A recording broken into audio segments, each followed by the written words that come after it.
Weihnachten oben, dann geht wie no Boben, dann pingelt de Glocken, dann tanzt de Poppen, dann piept de Müse und Großvater sie. Ho, ho, ho, ho, ho!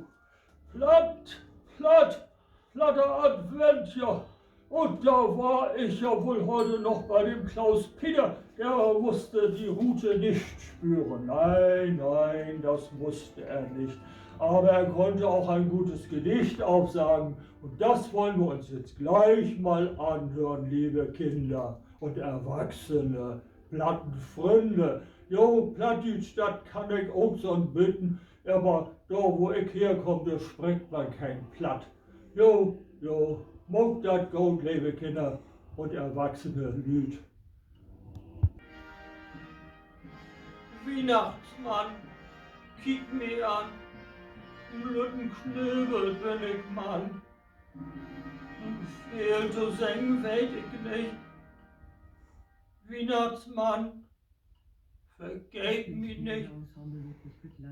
Stecke deine Rute ein, steck dir wieder rein. Ich will dich nicht sehen, ich hab doch nichts tun, Weihnachtsmann.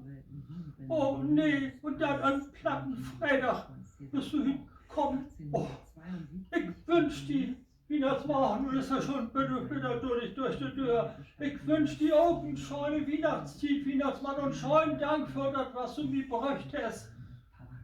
Die Rute hast du doch voll mitgenommen. Ne, ich wünsche dir auch einen schönen Plattenfreitag und schöne Weihnachten.